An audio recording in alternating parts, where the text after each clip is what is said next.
Ancestral wisdom, the secret weapon corporate America doesn't want you to discover. The moment I sat down with Marlo Brown, I knew I was in the presence of someone extraordinary, not just because of her numerous accolades or her groundbreaking leadership programs across British Columbia. What truly struck me was how this visionary woman had single handedly begun dismantling generations of cultural erasure, one young entrepreneur at a time. In a world obsessed with homogenized definitions of success, Marlo is leading nothing short of a revolution, reconnecting Black youth with their ancestral heritage while simultaneously equipping them to dominate modern business landscapes. Her work isn't just changing individual lives, it's fundamentally rewriting the narrative of what professional excellence looks like in the 21st century. And that's precisely what I want to talk about today.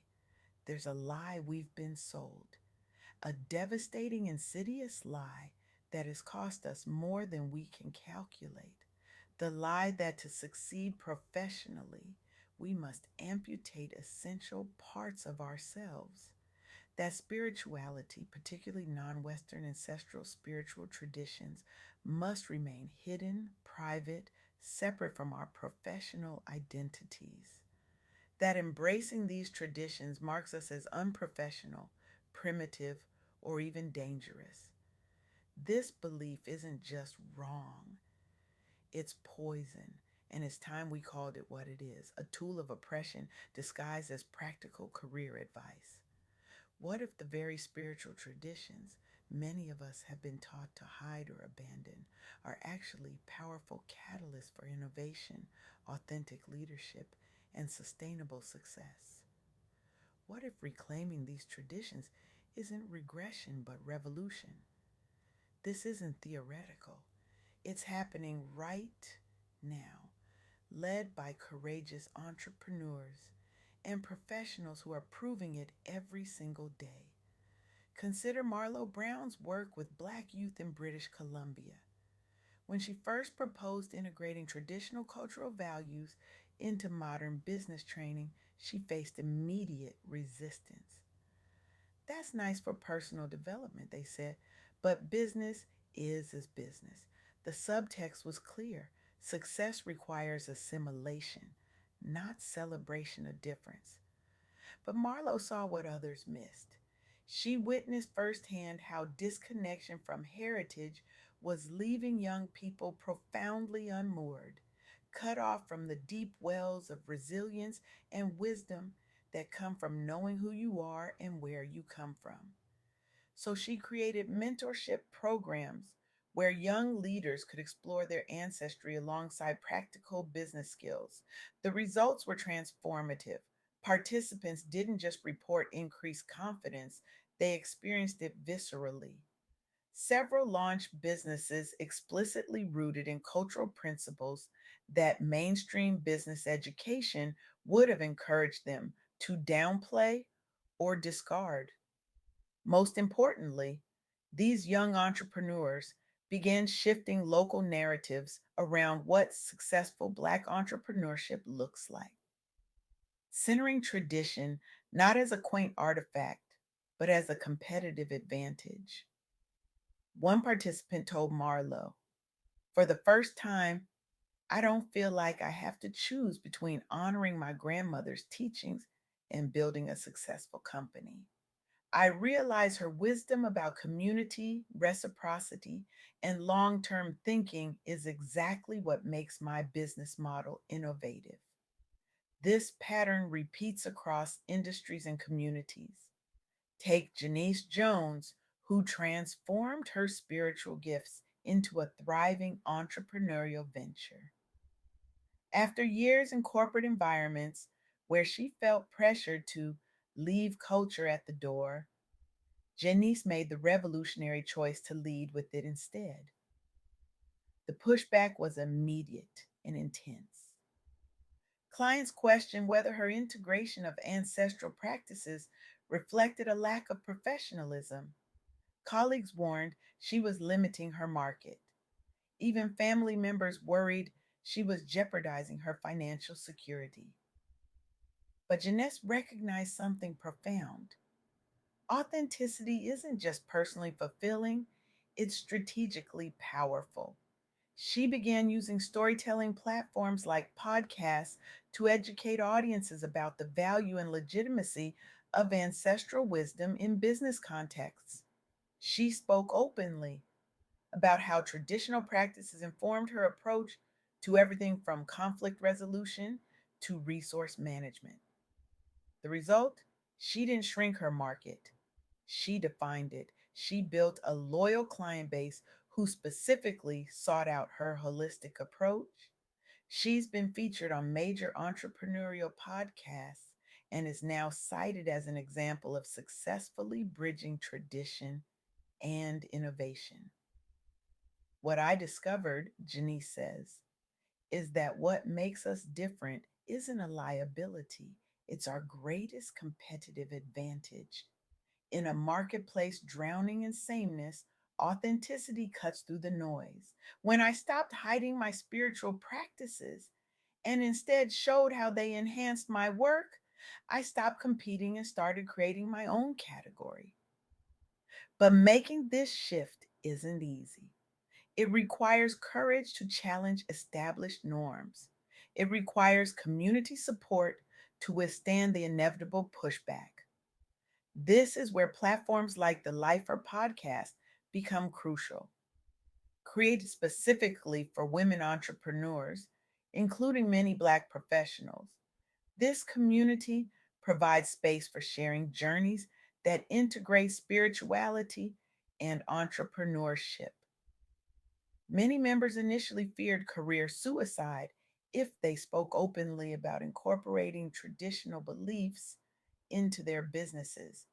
But the podcast encouraged transparency about these struggles, with guests modeling vulnerability around these topics publicly. The impact has been profound. Listeners report feeling less isolated in their experiences. Several have launched ventures explicitly inspired by ancestor honoring rituals or philosophies shared during episodes. Over hundreds of episodes, the podcast has contributed significantly to shifting industry norms so that honoring one's roots is increasingly seen as integral, not antithetical, to entrepreneurial excellence.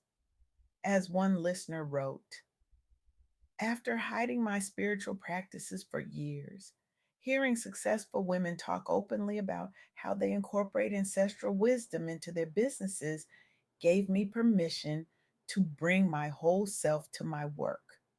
My business has grown exponentially since I stopped compartmentalizing. What these stories reveal is a powerful truth. Reclaiming ancestral spirituality isn't just about personal fulfillment, it's about professional transformation. It's about creating businesses and careers that are not just successful by conventional metrics, but deeply aligned with who we are and what we value. But why does this connection to ancestral wisdom matter so much? Why is it so powerful? First, these traditions offer proven frameworks for resilience. Many ancestral spiritual practices were developed and refined over centuries specifically to help communities survive and thrive through immense challenges. They contain wisdom about maintaining balance, perspective, and connection that's directly applicable to the stresses of modern professional life. Second, these traditions foster innovation through different ways of knowing. Western business culture tends to privilege certain types of knowledge, analytical, data driven, individualistic. But ancestral traditions often emphasize intuitive, relational, and collective ways of understanding the world. When we integrate these approaches, we access more complete intelligence and creativity. Third, these traditions ground us in purpose beyond profit. Many ancestral spiritual practices emphasize service to community, stewardship of resources, and consideration of impact across generations. These values naturally align with the growing movement toward conscious capitalism and sustainable business practices. The tragedy is that so many of us have been cut off from these powerful resources through generations of stigma, misinformation, and cultural erasure. We've been taught to see our ancestral traditions as primitive, superstitious, or irrelevant to modern success, when in fact, they may contain exactly the wisdom we need to navigate our complex world with integrity and purpose. This disconnection didn't happen by accident. It's the result of historical forces that systematically devalued non Western knowledge systems and spiritual practices. Colonial education systems explicitly taught that progress meant abandoning backward traditions. Religious conversion often required rejecting ancestral spiritual practices as evil or dangerous. Corporate culture has long defined professionalism in ways that center Western secular norms. The result?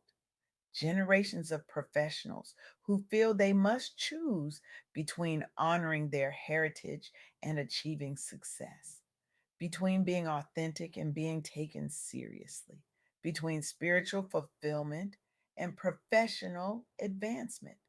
This false choice has extracted an enormous toll, not just on individuals forced to fragment their identities, but on our collective capacity to address the complex challenges facing our world. We simply cannot afford to continue discarding wisdom traditions that might offer fresh perspectives on sustainability, community building, and ethical leadership. So, how do we begin to heal this divide?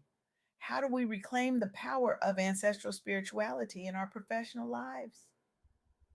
It starts with recognition, with acknowledging that the stigma around ancestral spiritual practices is not natural or inevitable, but constructed and therefore can be deconstructed. With understanding that what we've been taught to dismiss as superstition often contains sophisticated knowledge systems developed over generations of careful observation and practice.